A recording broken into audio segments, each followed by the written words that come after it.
Hi there. Today we'll run you through configuring companies and their worksites in GoSite Ready.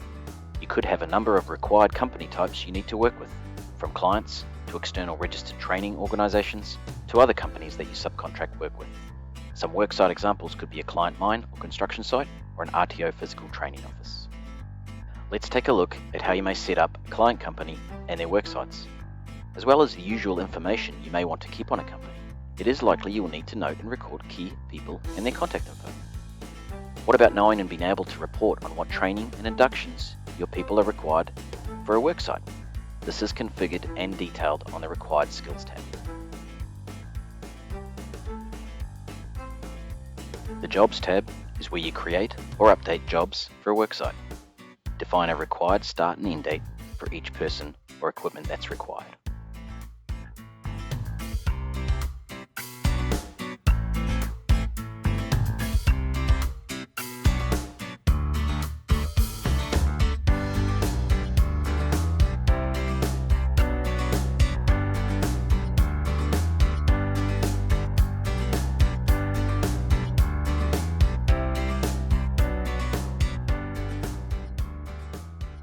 Keep a record of key licenses, insurances, or other important documents that you need to keep against a company to ensure they don't expire.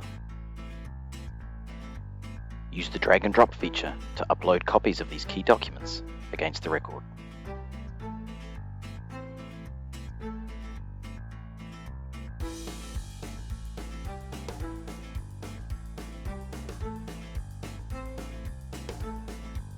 Save any related attachments for the company on the Attachments tab and nominate one as the profile picture or logo for this company. The Notes tab allows specific notes to be logged with supporting documentation.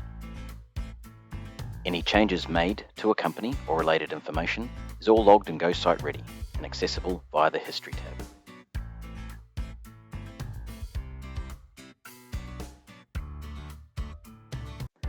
Now, check out the Scheduler dashboard where you can see what jobs and worksites your people and equipment are assigned to. More in-depth details of the Scheduler module will be covered in another video.